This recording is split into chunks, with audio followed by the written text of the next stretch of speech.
Hello everyone, welcome back to another edition to the Point Podcast. Hope you guys all had a great long weekend. Joining you a little bit later on a Monday than I usually am. Just caught up with work and different things this weekend. So we're going to talk about this weekend's action tonight. A lot happening. Tonight we got the national championship, college basketball, Gonzaga against Baylor.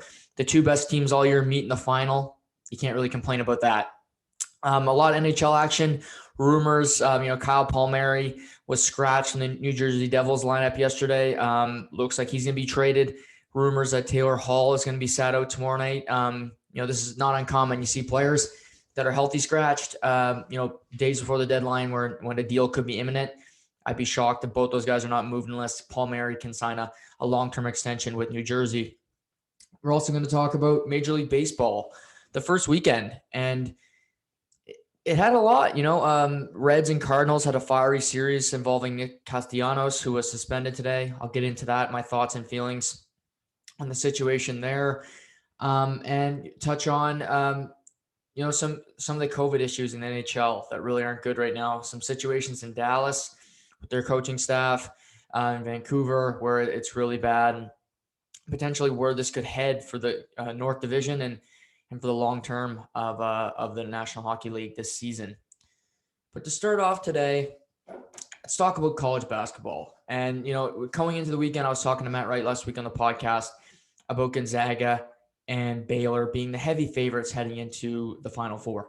Gonzaga facing number 11 UCLA, and you had Baylor playing number 2 Houston. Now, Baylor-Houston, it sounds like a 1-2. It sounds like a tight matchup. Houston had not played a seed that was lower than 10 in the tournament, really getting a great draw. I never thought they were a great team. Baylor cruises 78-59.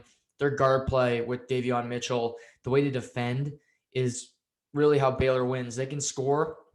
Yes, they are an effective three-point shooting team, but more than anything, this team defends you, and they have great guard play. This tournament is ran by great guards. You can have, your Drew Timmies, who I'll touch on from Gonzaga, who can be great players.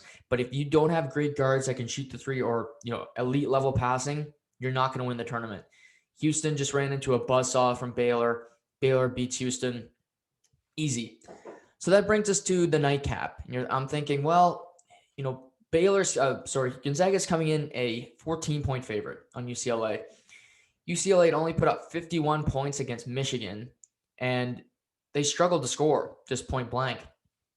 And I'm thinking, I don't know how they're going to win this game, and we go into the game and UCLA just starts shooting the three. They're hitting everything they want. They're not pushing the ball up the floor a ton, but they're scoring with Gonzaga. Gonzaga has been a great defensive team. They weren't Saturday night. Campbell was getting everything he wanted. Riley in the paint started hitting jumpers. He had his outside shot going. And then Johnny Jusang, who was at Kentucky last year, decided to transfer because he was homesick during the pandemic. Comes back to UCLA. He's from the Los Angeles area. He put on a show Saturday night. He has been a great player all tournament, kept them in the game. And then the other side, we see Ayayi, a good guard who scored 22 points, went 4 for 4 from 3, 5 assists. He was doing it all. Drew Timme had a solid game, 25 points, of course, did foul out in overtime, but he was solid the whole night, getting points in the paint, defending. And then there's Jalen Suggs, the presumptive number 1 overall pick now, surpassing Cade Cunningham after a strong tournament so far. And what it really showed me is, these guys are college kids. We saw Gonzaga, a great team all year. They missed 7 free throws. They hit 1 last 3 than UCLA. But this team has championship DNA. And what they did is they didn't quit, they didn't give up, and they kept fighting. And we see UCLA, they tie it up late with about a minute left. Gonzaga misses their next shot. UCLA gets the ball back. 1 possession. They can hold the ball, win the game. Jusang decides to drive it to the paint. Timme just takes it on the chin, takes a charge with about 2.5 seconds left. Game goes to overtime. It was a controversial call. I think they made the right call. I think Timme was there in time. If it was a block, Jusang would have got 2 shots with 2.5 seconds left, and Timme would have been fouled out. I don't like the odds of Gonzaga. I think UCLA wins the game. If the call goes differently, they call it a charge. I don't have a problem with that. Going to overtime, going back and forth. The biggest lead of overtime is Gonzaga with 4 points with about a minute and a half left, but UCLA fights back. Jusang makes back-to-back buckets. He was feeling it. He did make a few mistakes in overtime. He had 2 turnovers, including another charge that he did. And for me, what he needed to do was just shoot. He had his outside shot going. Stop driving to the paint because he had it. He was feeling it, and I just think he overthought it a little bit. So that was happening. They're up 2 with about 20 seconds left. UCLA's got the ball. They score a bucket. Jusang makes it 91-91. That 3.5 seconds. It's an inbound to Jalen Suggs. He doesn't have any time. He just dribbles to about 33 feet, just barely across half court, launches one up off the backboard and in. Gonzaga survives, wins in a thriller, and moves on to the national championship game where they'll have the opportunity to be the second team in the last since 1970 to go undefeated. Indiana, the Hoosiers, were the last team to go undefeated. Gonzaga has that opportunity tonight. Huge moment for Jalen Suggs. Huge moment for that program. And by beating UCLA, Gonzaga guaranteed that a new team will win a national championship. Gonzaga, Baylor, neither program has won a national championship. And these 2 programs are really the metamorphosis of college basketball, where forever it was the Dukes, it was the Kentuckys, it was the Kansas, North Carolina, where you knew who was going to be the dominant force. These teams just recruited better. They had better one and dones, and they won. It's a shift. We're seeing the teams that win have upperclassmen. And what I mean by that is it's not just freshmen one and dones, because Kentucky did make the tournament. That's how their team was built. Duke did make the tournament. That's how their team was built. And it's not every year that they miss the tournament, but Duke and Kentucky are not even getting close to winning. Gonzaga makes the Final Four consistently. Baylor is becoming a powerhouse. Again, a small school. So is Gonzaga. But they're not mid-majors anymore. These schools are proving that they can recruit with anybody and they can beat anybody in the nation. We got the Baylor Bears, 2 losses this season. 1 to Gonzaga, 1 to Oklahoma State late in the season. Gonzaga, like I said, undefeated. Only 2 games this season where they've won by less than 10 points. These schools can bring it, and I think tonight is the best national championship game we could have gotten out of the Final Four. They're 2 number 1 seeds. Again, a combined 2 losses. You got Jalen Suggs, presumptive number 1 overall pick, so it keeps that storyline. You got Drew Timme. You got Davion Mitchell. You still have the storyline of Gonzaga potentially going undefeated, which is obviously a good selling point for TBS and CBS and everybody broadcasting it tonight, and of course ESPN talking about the game today. So I think this is going to be a great game. UCLA Gonzaga was a thriller. It's one of the best basketball games I've seen in a long time. Pro or anywhere in the world basketball, you had to watch that game. I watched it Sunday morning. I had to rewatch it because you don't see that every day. A UCLA team that had to beat Michigan State in the play-in tournament just to get in the dance. They get to the Final Four and they push the overall number 1 seed, the best team all year, to the brink. They give them all they could handle. And Mick Cronin and the UCLA Bruins deserve a ton of credit for what they did. They were seconds away from going to the national championship as an 11 seed. But it's the way the cookie crumbles. I think it helps the recruiting. This Final Four bid helps the recruiting and also builds back the program that was once a powerhouse with the likes of Bill Walton and with Lou Alcindor. I'm not saying it's going to get back to that tomorrow, but we see Loyola Chicago made it to the Sweet 16 twice. Their head coach, Peter Moser, just left Loyola, took a job at Oklahoma. You have success at these smaller programs. You have success on the big stage. You get noticed. You get opportunity. UCLA, like I said before, they used to be a powerhouse program. You get back on the map, the Pac-12 gets back on the map, people will watch. Players are going to see, well, Mick Cronin seems like a pretty good coach. This team wasn't that good all year, but when they had to be, they stepped up and they nearly beat Gonzaga. Maybe I want to go there. Why do I want to go to Kentucky where, okay, there's really these 5-star recruits and I have to sit on the bench for a year before I even get some minutes? Let's go to UCLA and I'll fight for it. Some guys are just built that way. But tonight's game, 10 o'clock, Gonzaga, Baylor. You know, I've mentioned all year, if you can't watch it, record it. I'm watching it tonight. It's going to be a late one for me. But it's a game. You know, Alabama, Ohio State football. It's national. It's like a Super Bowl. You're not going to bed till the game's done. There's certain games I think you have to watch, and this is it for me. So last college basketball of the season. You know, this is the creme de la creme of sports. You got the national championship game tonight, and the Masters starts on Thursday. Like, are you kidding me? We're going to see the Masters on Thursday.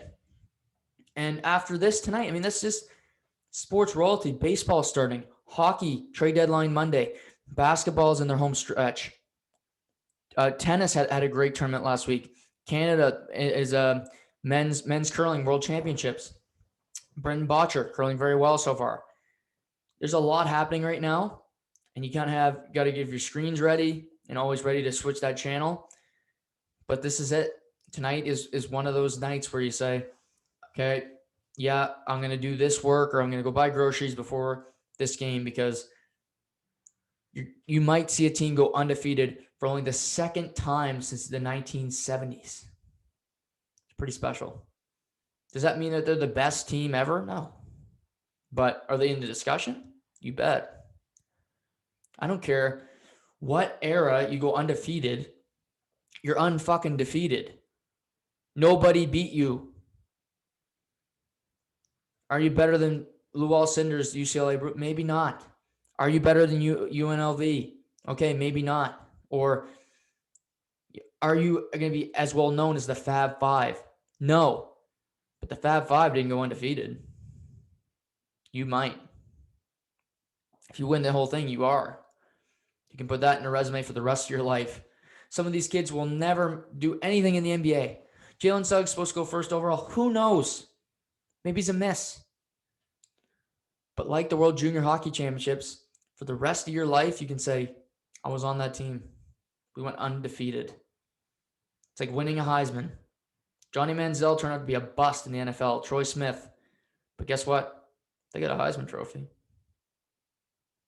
They're still pretty well known. You got a Heisman trophy, you can sell that for years. So I think it's going to be great tonight. Just a great game. I hope it's tight. I hope it's a close game. I'd lean Gonzaga, but I'd never underestimate Baylor, because they're going to bring it every time they hit the court, and they're going to give Gonzaga their best shot. So 10 o'clock tonight, Gonzaga, Baylor. Watch the game, or rethink your life choices. No, but watch the game. I was going to pivot to hockey, but before we get there, I got to say, over the weekend, it was the Texas Open, San Antonio, Valverde, Texas Open there. And Jordan Spieth won the event the week before the Masters. And this was his first win since winning the PGA Championship in 2017.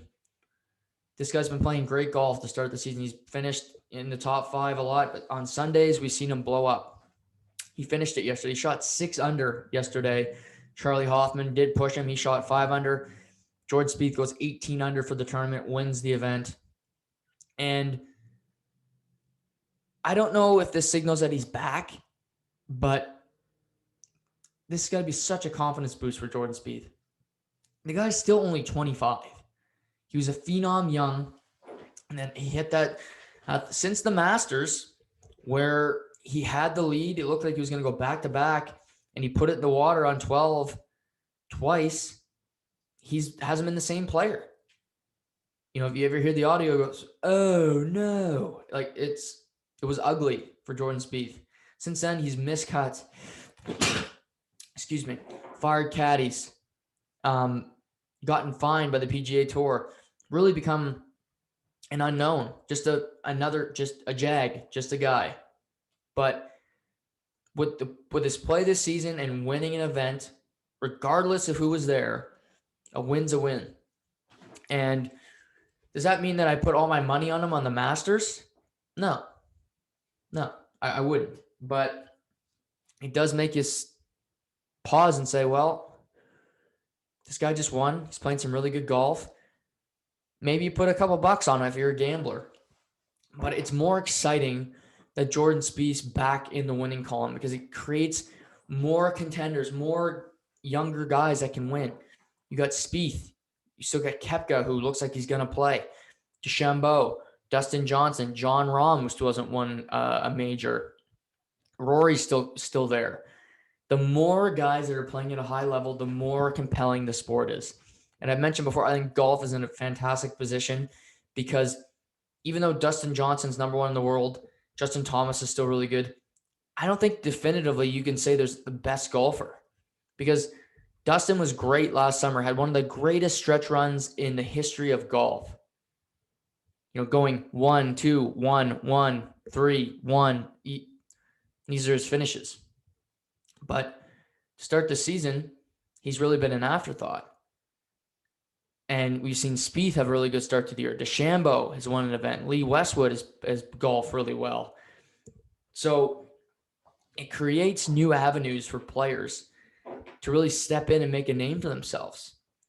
And golf has a lot of good personalities. It has a lot of players that are playing at a high level, and that's always better. You want to see that.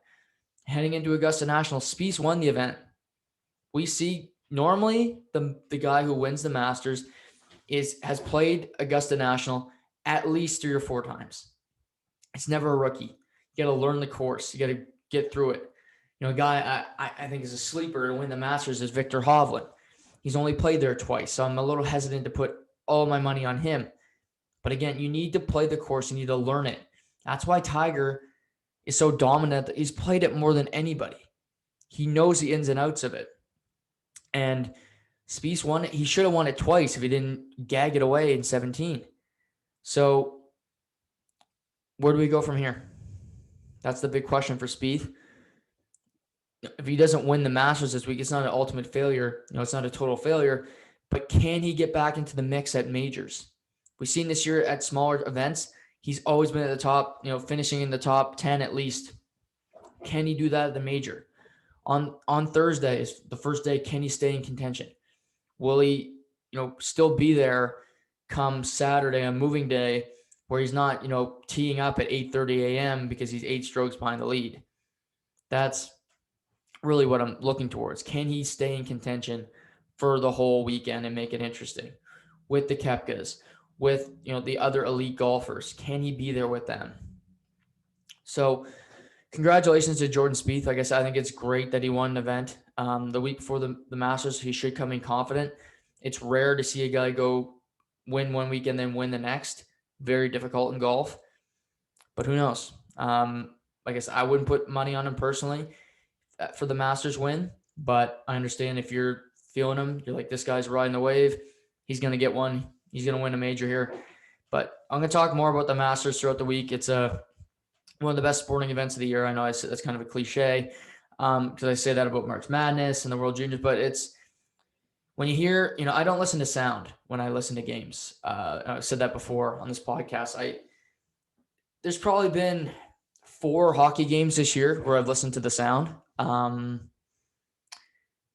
Every start, so at 9 a.m. on Thursday, I'm going to turn on CBS and I'm going to listen to Jim Nantz say, "Hello, friends." It's iconic. It's Jim Nantz. He's one of the best sportscasters in the world. But when you hear him say, "Hello, friends," it's at Augusta National. It just means something more. And the PGA is great. I watch every major. I watch pretty much every golf event. I watched a lot of the golf yesterday with Spieth and Charlie Hoffman going at it. But that course, the beauty of it, it's just different stakes. the British Open, the PGA, the US Open are all really special events, and you win them, you're just as excited. But getting that green jacket, getting the jacket is just, it's different. It's not Happy Gilmore, green jacket, gold jacket, who gives a shit? It's a pretty special event. So I'll talk about that more into the week, but congrats to Jordan Spieth. Good to see him get back in the win column, and maybe he can help his buddy Ricky Fowler do that, because he's trending in the wrong direction. That brings us to the NHL. Over the weekend, really, it was last Wednesday. It was supposed to be Canucks Flames, and the game was postponed due to COVID. Adam Gaudette of the Vancouver Canucks had tested positive. They postponed the game that night, thinking, okay, Gaudette's positive, but we'll be able to contain it. Throughout the next day, there was 8 positives. Throughout the weekend, we're now Monday. We're at 20 players and staff on the COVID list, and I have a few different thoughts on this, and some people might not like this, but I'm going to go there. In January, the Washington Capitals were given a slap on the wrist and condemned by the NHL because Alex Ovechkin, Ilya Samsonov, Dmitry Orlov, and Evgeny Kuznetsov were having a couple of beer in a hotel room after a game. I guess that was against the rules, even though you're on the bench together and you're in the locker room, but you can't do that, which, whatever, stupid rule, but rule's a rule. That's fine. They were in the wrong. They gave him a $50,000 fine. The guys had to sit out 4 games for COVID shit. Okay, I get it. I think a couple, Samsonov might have tested positive, which I get, but they didn't test positive because they're all sitting in a room together. They clearly got it outside. It's just, anyway, I'm not getting into that. But they get a slap on the wrist. They were wrong. So when you're wrong in life, you get a little knock on the head, you shake it off, and you move on. However, since then, we've seen outbreaks in Buffalo, New Jersey, Philadelphia, now Vancouver, Montreal briefly. But no fines, no inquiries, no talk about how this started. Now, just to put this into context, the Vancouver Canucks were off for a week. They didn't play for over a week. And we don't know what the players were doing. Again, Adam Gaudette tested positive first. That does not mean Adam Gaudette's in the wrong. Could have been a player. It's just him that got a positive test first. It takes different people can get it at different times. Just all depends. But why do we hear nothing about these other teams? Vancouver is hurting the league right now because they're supposed to end their season by May 11th at the latest because they need to get the playoffs in and they need to finish the season by mid-July because that's when the Olympics start. NBC is not going to be showing Stanley Cup final games because they're going to want to show the Tokyo Olympics, summer games. It looks like the athletes should be vaccinated because they're getting their vaccines elsewhere. Obviously not in Canada because they'd be waiting a couple of years. But and again, people might not like this, but why do we hear nothing but Washington? Why are they the only team condemned and given the riot act and given a fine when they only had 4 guys? Vancouver's got 20 guys with COVID. You're telling me one guy got it and then all 20 got it? How did that not happen in Washington if it was the same situation? Again, I'm not a scientist. I'm not Fauci here, but I find it really, really weird how we hear nothing about it. But because 4 guys were having beers after a game, they're obviously now the villains. They're thrown under the fire and say, okay, you guys are in the wrong here. You guys are the worst. But the Vancouver Canucks are off a week. I think, in life, you're off something for a week, whether it's work, whether it's hockey, whether you're like, okay, I don't need to go do this for a week. And you're not, your guy, woman, you go take a peek. Maybe a guy went to a bar. Maybe a guy went on a date. Maybe he went in the public. But I just find it awfully strange that the team is off for a week and now it's just automatically assumed, well, no, there was just bad luck. The Washington Capitals, their 4 Russian players, each had a 6-pack of Keystone Light, and they're looked at the league like, oh, you guys are terrible. But all these other situations, we don't hear jack shit. There's 20 guys on the COVID list. By the end of this shit, their whole team will be on it. They're not going to play for at least 2 weeks. More. Likely. And now there's rumors Vancouver may just quit the season, which I don't agree with. But that was a report Pierre LeBrun actually, was a report out of Vancouver. He corroborated saying it's a possibility.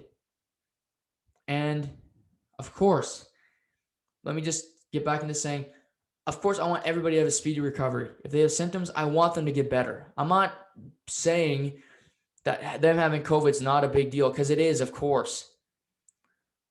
But as a person, I just get sick of hearing about, I think we all do. We get sick of hearing about COVID.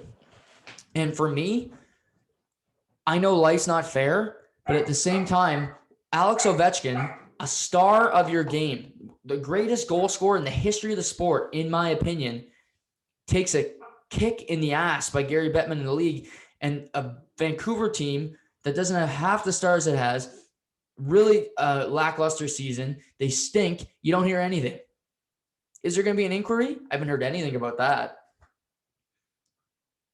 I just find it hard to believe you're off for a week and you just go to the gym, or you go to the gym at the rink and you see all the same guys, and you go grocery shopping and you got into bad luck. I think a player did something wrong.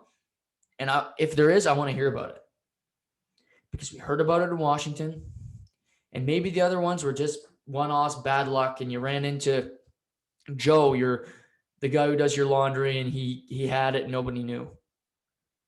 But I just think it's really strange how a whole fucking team can get COVID, and then 4 guys having beers, one of them gets it, and they're completely different situations. Washington didn't shut down the league. Washington didn't miss a game. Ovi, Kuznetsov, Orlov, and Samsonov missed 4 games. Samsonov missed about 20. Washington played the next game. Vancouver's whole team is shut down. They're saying they're going to play third. They're not playing. They're not playing for a while. And this affects the schedule, because I think the North Division is going to be decided by points percentage. And what I mean by that is every team is not going to play 56 games, because it'll be, say Toronto has a 60% points percentage, Winnipeg's 58, Toronto gets first. That's how it's going to work, because it's not going to be enough. They're not going to get to 56 in time. Now, if I don't think that I had to get that rant, because it's such a joke to me that you hit one team and then you let all these other teams off scot-free for whatever reason, fear or trepidation, but it's just ridiculous. So moving on from that, Vancouver, I read a report that they're thinking they could end their season. Yeah, I'm not okay with that. I get it. The players got COVID. But we've seen outbreaks on different teams. Dallas had one at the beginning of the year. They battled through. They played. Quitting because you got COVID-19 is not a solution for me. Tuukka Rask quit on his team last year in Boston. That's still my opinion. He can say he went home because his kid had a nosebleed. Again, I'm not a parent. That's just one man's opinion. I think he quit. If you have the disease, of course, I don't know what it's like. Maybe it takes a hell of a lot out of you, and I'm not diminishing what they got going on there, but you have a job to do. And when you're healthy to come back to do it, you do it. That's how I was raised. I had at the beginning of this, I never really changed my stance on COVID. I think it's serious. I don't think it's as serious as people say it is. But at the beginning, I said, I'm fine if players opt out. And I had a conversation with my dad, and he said, Noah, the person that you went and bought groceries from, they don't get to opt out because they need to pay their mortgage. They need to pay their rent. And I really thought about it. And I said, you're right. They got to go to work. And people around the world that have worked in grocery stores, healthcare workers have gotten COVID-19, but they battle it and they go back to work. And I think for the Vancouver Canucks, play the games that you can. You signed up to play 56, do your job. And I just think it sets a bad precedent if you get a team that just opts out and quits the rest of the season. That wouldn't sit well with me. I think it puts a really bad mark on the league. And I want everybody to get back healthy. Every player I want to come back ship shape. I'm going to reiterate that for the rest of the time because it can be construed one way or the other. But I want them to come back healthy. But when you're back, you're playing. Point blank. Get the guys. You need AHL guys. Call them up. You got Utica. We've seen this in the NFL. We've seen this in the NBA. You play with who's available. Maybe Elias Pettersson and Quinn Hughes and Thatcher Demko can't play. Well, Braden Holtby and Louis Eriksson and Michael Chaput are going to dress for Vancouver. Because guess what? That's who's available. That's just the way the cookie crumbles. It's not fair, but life's not fair. And, it kind of balances out with you not having any wrath for getting 20 players with COVID. By just having, it's not fair. Again, I want everybody to get healthy. Maybe this is just me being so tired of COVID. I see the positive cases in Moncton today. I'm like, fuck, are we going to go back to orange or red, whatever it is anymore? I don't even remember. I don't even care. But just battle through it. Everybody stay healthy. And maybe NHL let us know what's going on here. I'd like to know. Maybe people don't care. I do, because I remember stuff. It wasn't just Vancouver. Dallas last night, weird scene. I'm watching the Dallas-Carolina game. And after the second period, it's 1-0 Carolina. It's on NBCSN. In the intermission report, it's released that Rick Bowness is not going to return to the bench in the third period due to COVID protocols. And Dallas lost the game 1-0. Bowness had to stay in Raleigh, North Carolina. He may be able to travel tomorrow. I think it's believed that he's fully vaccinated, but I'm not sure if his wife is yet. So they're still waiting on test results. I guess if you have the vaccine, you can still carry it.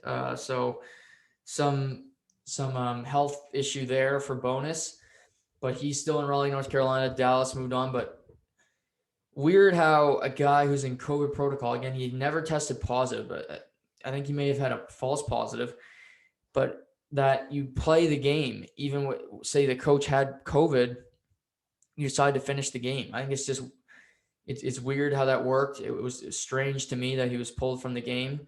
We've seen that in the NBA as well with Rick Carlisle, oddly enough, for the Dallas Mavericks last week. So a lot of these teams in the States are getting vaccinated. And it was even reported today that the Toronto Blue Jays, when they get back to Dunedin, they're going to be on a list to get a vaccine sooner rather than later, just because the U.S. is pumping out 3 million of them a day. So it's weird scene last night. Carolina gets the win over Dallas, but it's kind of overshadowed by the Rick Bowness being removed from the bench and John Stevens, his assistant coach, stepping in for him. But weird scenes with COVID around the league. We've seen some really good play, and it's kind of getting overshadowed by this bigger story of this fucking virus that won't go away. But we'll just got to battle through it and take it on the chin one day at a time until we can either get vaccinated or something happens here. Team I wanted to touch on, I've talked about them all year, and I keep thinking, this team's going to fall off. They're playing great, but they got a bunch of cast-offs. They're going to fall off. The Florida Panthers are first in the Central Division. Now, Huberdeau was, at the beginning of the year, was a Hart Trophy candidate, playing fantastic. Since then, he's really dropped off. When it comes to points, when it comes to play, the team hasn't. Carter Verhaeghe has 17 goals. The guy was a cast-off, a throwaway, thrown in the garbage. Patrick Hornquist was given up on by the Pittsburgh Penguins. He's having a fantastic season. We see a guy like Mackenzie Weegar, former a seventh-round pick of the Florida Panthers, really starting to develop, come into his own in the NHL. Even with Aaron Ekblad going down, Riley Stillman stepping into the lineup, Colton Sevier being a difference maker, Noah Chari scoring big goals, Chris Drieger, really great story, gets a shutout last night against Columbus. He's been fantastic all year for this team. So Florida's got 56 points, 2 on Tampa, and they just don't quit. Bobrovsky, Drieger, you still got Barkov, who's such an elite player, but this team just finds ways to win. Bobrovsky was not good at the beginning of the year. Chris Drieger was really the starter for the first month and change. He's not the starting, but he gets a start last night to back-to-back, gets a 30-save shutout. He's one of the guys on the goalie market right now. But Florida has not died off all year. They got less than 20 games left. They're going to the playoffs. And it's impressive, what they've been able to do. And I give full credit to this team for Joel Quenneville for getting these guys to buy in and play his system. And it didn't work his first year. I think people were looking, Joel's over the hill. He's got this team playing hard. He's got some good veterans in Keith Yandel. Barkov, one of the more underreported guys in the league when it comes to just being a star. Him and Huberdeau both don't get talked about enough. Maybe because, it's all about Matthews and McDavid up north. Barkov's just as good as Matthews. But, you won't hear that other than here, but it's the truth. But you got to look at that division. Tampa's in second place defending Stanley Cup champions. They still got Nikita Kucherov coming back. Carolina, been really great all year. They got 3 goalies. I'm going to talk about the goalie system in the playoffs. They got Mrazek, who returned last night after being out for a month plus, gets a shutout. They got James Reimer, who's played fantastic in his absence. And they got a young goalie who they want to be their starter of the future, and Alex Nedeljkovic, who's played really consistent this year too. So that kind of leaves them with 3 goalies. What do they do moving forward in Carolina? Do they try to move one at the deadline? There will be a market for sure. And then you got below them the Nashville Predators. Nashville, terrible start to the year. They're now in a playoff spot, 2 points up in Chicago, and 5 points up in Columbus and Dallas. And for David Poile, he had Matthias Ekholm on the market, Philip Forsberg, potentially Victor Arvidsson. I even heard Ryan Ellis, who I would not trade. If I know David Poile, which I've seen him in the league forever, he's not trading these players. In some organizations, it's not important to make the playoffs. And that's just the truth. Arizona's in a playoff spot right now. I don't think they really care. I think they're going to move some guys at the trade deadline if they can. And that sounds pretty bad to hear it, but I truly don't think they want to make the playoffs. Nashville does. David Poile thinks this may be one of his last years as a general manager. I don't think he's going to part with Matthias Ekholm. I don't think he's going to part with Philip Forsberg. They can get in the playoffs. They may play Tampa Bay or Florida and, get shelved. But I think he wants to get in the dance and at least say he went out his way. Rebuilding at his age this season, I think his goal is right now, Roman Yossi's back in the lineup. We're missing him lately. He's playing at a good level. We got Ryan Ellis. Ekholm, still a very serviceable defenseman. We're starting to find some goal scoring from Arvidsson, Rocco Grimaldi. Let's get to the playoffs. And I don't see Nashville parting with an Ekholm, with a Pecorine, with a Forsberg, because this team's in a playoff spot. And that's where it gets tricky. San Jose is 3 points out of a playoff spot in the West by Arizona. What do? It was rumored Martin Jones, Devin Dubnyk could be had. They're right there. Do I think they're a playoff team? No. But they're right there. Arizona's not a killer team by any means. You could catch them. What does St. Louis do? St. Louis right now is on the outside looking in. It looks like a disaster for Craig Berube and co. Do they trade Mike Hoffman? He hasn't worked in St. Louis. He's been a healthy scratch. Last Friday was a healthy scratch for St. Louis. Do they move Vince Dunn? Do they make a bigger move? Um, it it's decision time. A lot of teams are right on that playoff line, and it's the teams to watch more will be the Buffaloes and New Jerseys because they're clearly out. Buffalo is going to trade Taylor Hall. It's just depending on what kind of haul, no pun intended, they get for him. I think New Jersey will move Kyle Palmieri because Kyle Palmieri, unless he signs an extension, will walk for nothing. New Jersey's not going to make the playoffs. Get something for him. If he goes to the Islanders, see what you can get for him. He's a good winger. He's got playoff experience. Can you get a first-round pick for him? Second-round pick and a prospect. Look what you can get for Kyle Palmieri. Maybe he comes back after the season, but as a 30-year-old winger, he's a rental. There'll be lots of suitors for him. The Islanders can afford him with his cap number a little over 4, and the fact that Anders Lee, their captain, who's making $7 million, is out for the season. He's on long-term injury reserve. They have all that cap room to use. They can use on this. They could acquire Taylor Hall. I don't think he goes to the Islanders. I'd be shocked if he went to the Islanders because I don't think he fits their system. The way Barry Trotz plays, we see Matt Barzal. He can score elite goals, but if he's not playing the Barry Trotz way, his ass is sitting on the bench regardless. So it's interesting what's going to happen, but I see the teams that are really bad. Again, Anaheim, Josh Manson.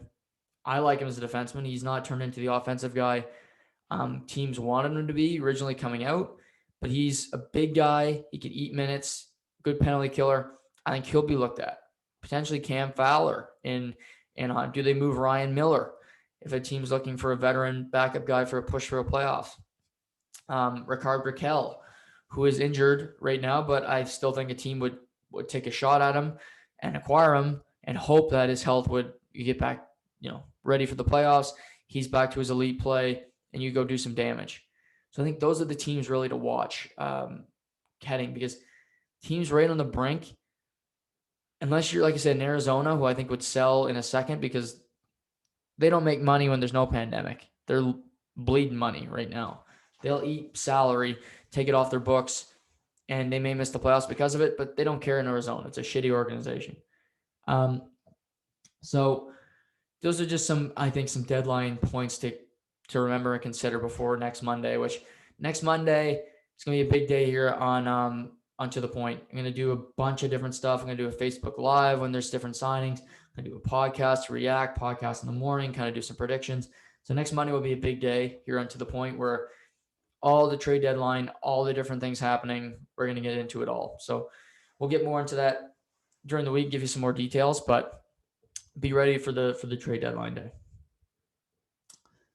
So now I'll go out to the north. I mentioned Vancouver and all the shit going on with them, but this past week, Toronto gets a few victories. I mentioned Wednesday they get a win.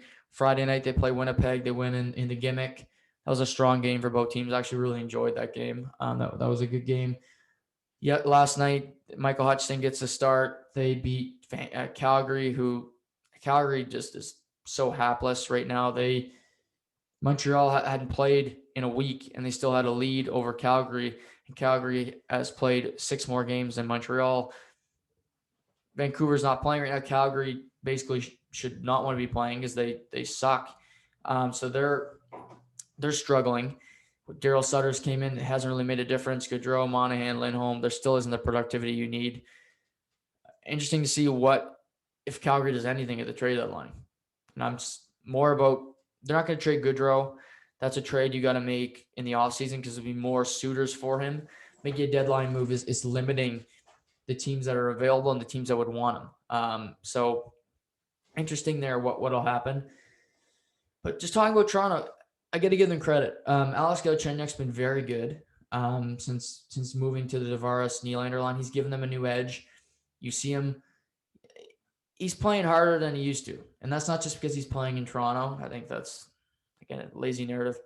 It's because it's his last chance. If you watch that show on Netflix, basketball or football, you don't make it work here. You're going to play in Russia with Neil Yakupov. You're the guy who went first in your draft. That's where you're going.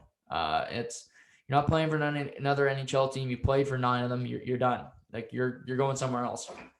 And he's given that line a spark for sure. Tavares, Nylander, they've been quiet. And what I've heard out of Toronto for their trade deadline is, well, we need a left winger. Okay. I don't think that's their biggest need.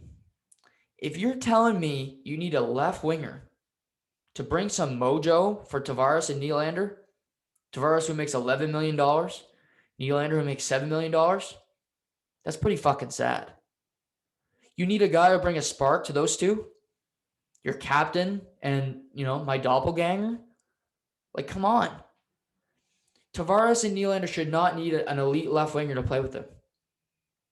Zach Hyman, everybody loves Zach Hyman. I love him. I love his work ethic. I think he's a fantastic player, great at his role. Is he an elite player? No.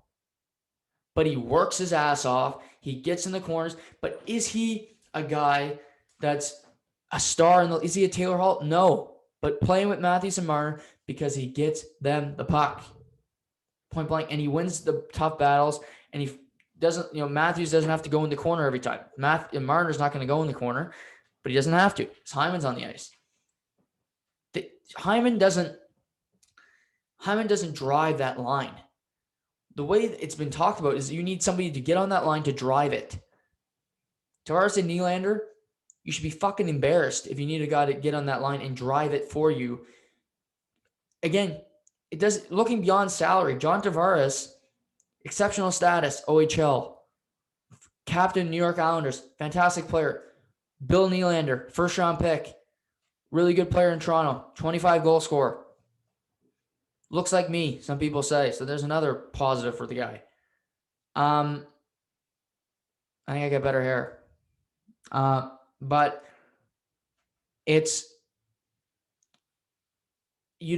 that's not their biggest need. To me, their biggest need, and it's not goaltending for me. And I'll get to that in a minute. But it's not goaltending. It's a defenseman. I like their top four. Riley and Brody, solid pair all year. Can't complain about them. Really good. Muzzin Hall, great shutdown pair. No complaints. Bogosian's been solid. No problem. Travis Dermott going into the playoffs is a flat-out liability. The past 2 games, he's played 8 minutes and 9 minutes and 54 seconds. If you're playing him that in a game against Calgary on a Sunday night, how much is he going to play in the playoffs? And guess what? The Leafs, you cannot play Riley 25 minutes a night in the playoffs because you've done it for years. And what's it gotten you? Failure. The guy can't play that many minutes. That's no shame on him because they did the same thing in Phaneuf. And then all the Leafs fans say, well, Phaneuf sucks. Phaneuf didn't suck. It's just your organization putting him in position to fail. Did he make bad decisions as a player? Of course. And Riley does too. But to give your team the best chance to win, don't put a player in a position he can't handle. And Morgan Riley, for years, has been put in a position to be a number one defenseman. He isn't. That's okay. That's okay. There are teams that have won championships without an elite number one defenseman. The 2006 Hurricanes did not have a number one defenseman. The 2017 Pittsburgh Penguins did not have an elite. Chris Letang was hurt. They did not have one. Many teams do, but it's not. You don't always have to have one. You can play by committee, and you can win.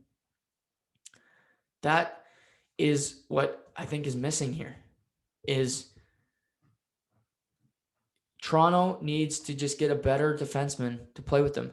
And if I'm Toronto, I think it's a tough trade to pull off. I'm getting David Savard because I don't want Winnipeg to get him. I do not want Winnipeg to get him. Was Toronto got the best of Winnipeg last week? Playoffs, I'm not convinced they will. It's a different game. It's a harder game. And Winnipeg's their biggest thing right now is their defense. It's weak. Beaulieu, who was really a 5th, 6th defenseman's out for the year, and it's like a catastrophic thing for them because they're so thin on the back end.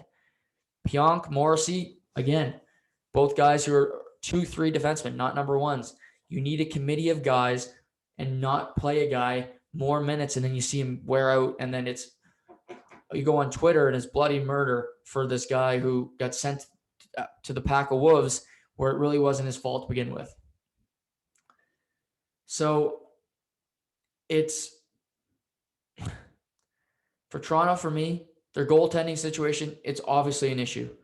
Campbell is great. He's 8-0 in the season. You can't complain about that.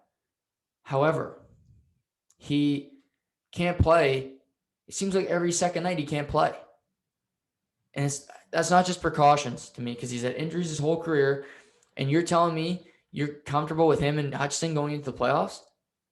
Because you're hoping Freddie can come back. But you have two goalies going into the playoffs that are fragile. I wouldn't want to do it. This is Toronto's best chance to win a championship in fucking forever. This is real this year. It's real this year for Toronto. Not all those other years where the media guys made Toronto fans believe they could win, and then you have my parents saying, oh, Toronto's going to go on a run. Okay. You can do it this year. You're in a weak division, and you're a good to great team, not elite. Conference final is not pie in the sky. A conference final for the Toronto Maple Leafs in the past decade has been pie in the sky. This is your shot. Upgrade it if you can. Again, it's just a few names. Two of these names on this list will probably make Leafs fans curl over. James Reimer. James Reimer's been fantastic in Carolina in a tandem role. But if you acquire James Reimer, he might not even play. But you have him there as a security blanket. Jack Campbell's great. Still don't think he's a number one goaltender.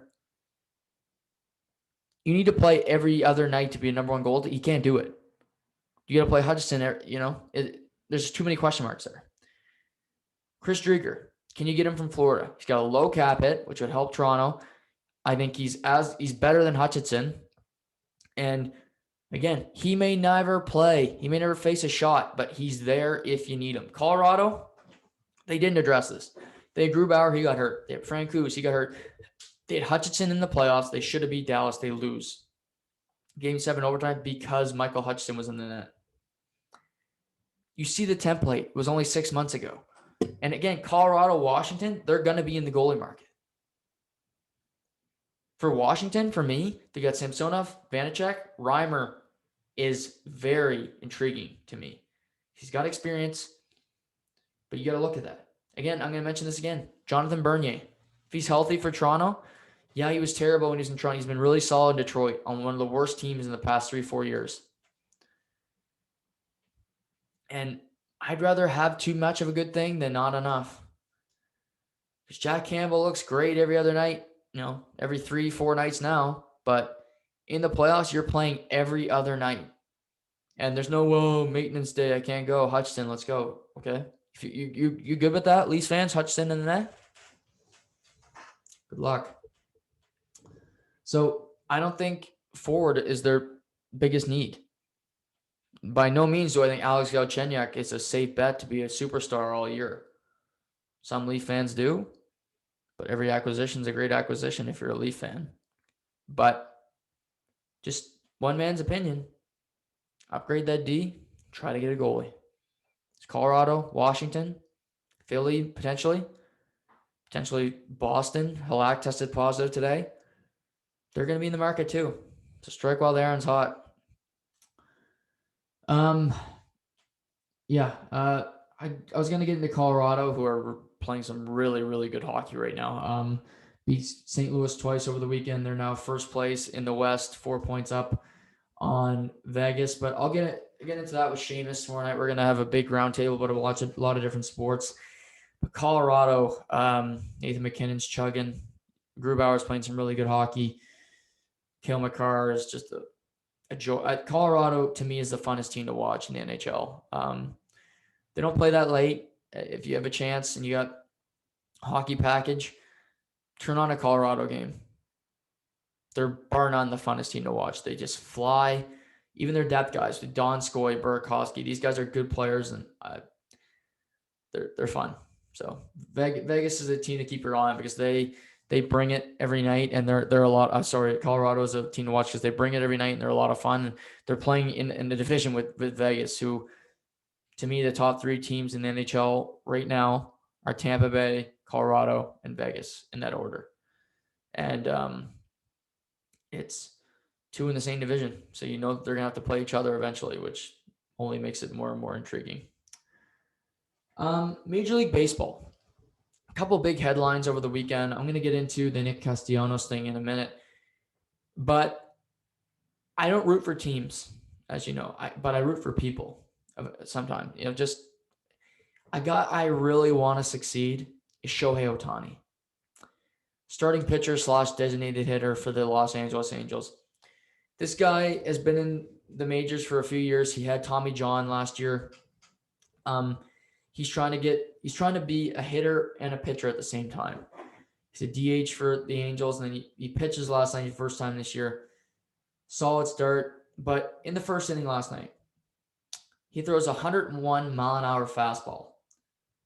Goes 1-2-3, gets out of the inning. Then his first pitch he faces in the bottom of the first, he cranks a homer 450 feet. This dude can be elite. He can go 101 on the gun, and then 2 minutes later, get out the first pitch he sees, it's 450 feet in the air, dinger.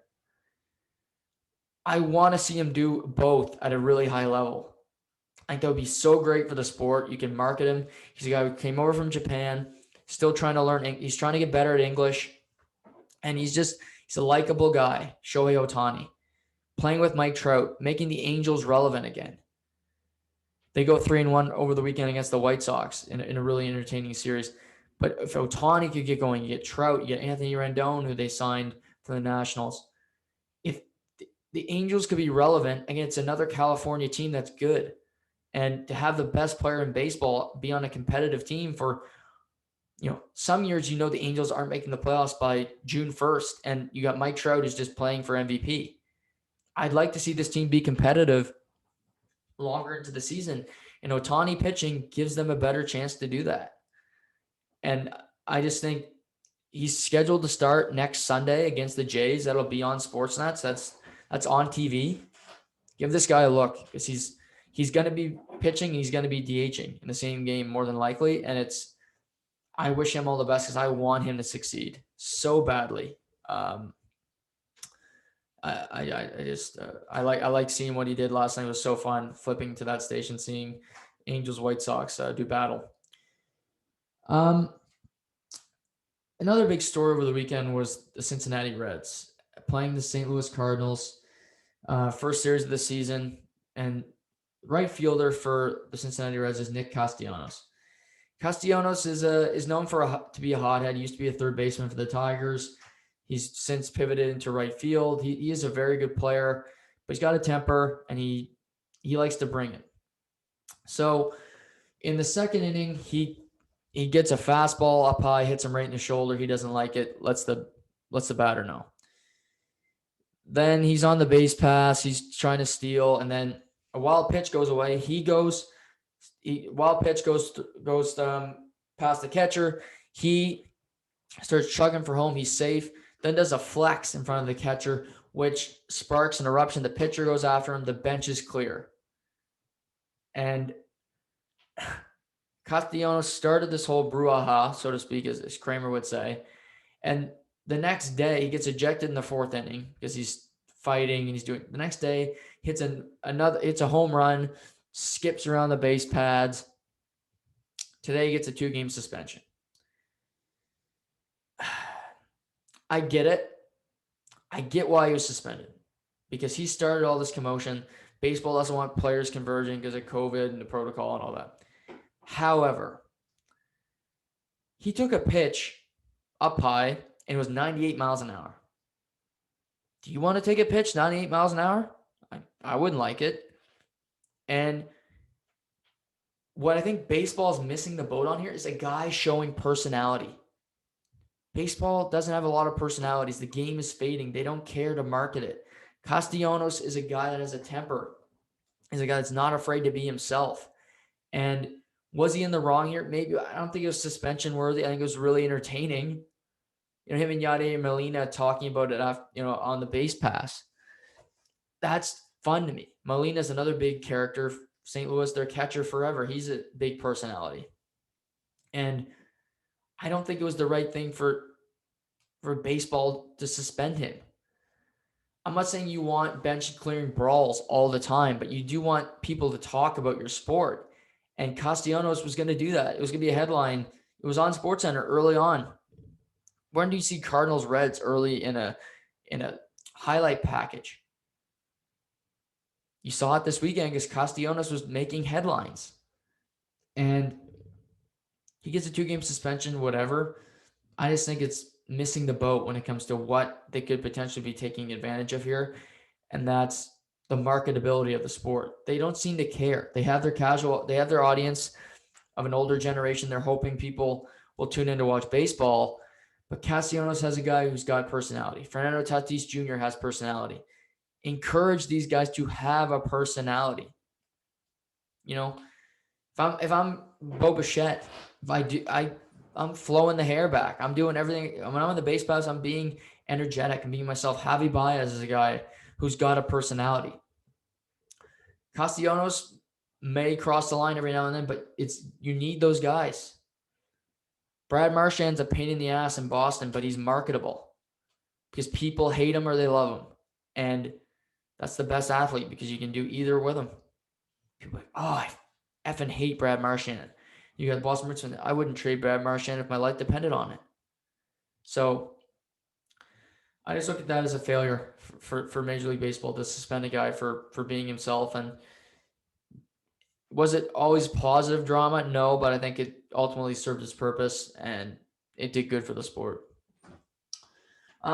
Quickly before we wrap, the Blue Jays, they go 2-1 over the weekend.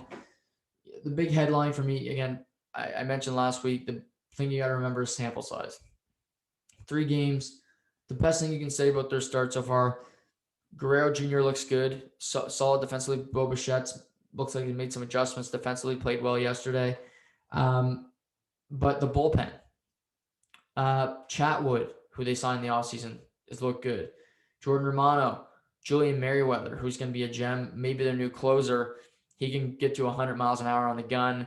Got some, 93 mile an hour changeup, 93 mile an hour slider, 87 mile an hour changeup. He's got a dangerous combination. Ryan Barucki's looked solid on the mound in relief. Dolis had a struggle on Saturday, but they still have some faith in him. And what you got to do if you're a Jays fan is just have patience with the starters. Stripling was okay. He didn't go deep. Yesterday, we're going to see what Steven Matz. They're playing right now against the Texas Rangers. You got Tanner Roark. So it's a wait-and-see approach with this team when it comes to starting pitching and how they're going to do it. TJ Zoik did not go long into the game yesterday, but he did his job. So for the Toronto Blue Jays fans, good thing your bullpen looks strong. And otherwise, just be patient and hope that this team can find itself and play some good baseball behind their pitching, and I think they will. They hit very well, and Guerrero Jr. with Marcus Semien making an impact early in his Jays career. This team can hit the ball out of the ballpark, and if you can get 4 or 5 runs, you may be able to hold on and win games by doing that. So keep swinging the bats. Hopefully the rotation can keep them, doesn't lose them too many games here and keeps them involved for sure. But that's going to be it for right now. Going to do a podcast tomorrow night with Seamus about a bunch of things in the world of sports, talk about the national championship, talk about the NHL. Podcast coming Wednesday, a little bit of a Masters preview, some other sports around the league. Again, I said next Monday we're going to be doing a trade deadline special, episode 100 on the horizon, 92 tonight. And also this evening you can watch me and Craig Eagles on a review on the FDS Podcast Network Facebook page. We'll be doing a Facebook Live talking all things NHL. So tune into that as well. But thank you all for listening. Hope you guys all had a great weekend. We're back here, another jam-packed weekend to the point. So stay tuned for lots of content coming your way. But enjoy it and take care, everybody.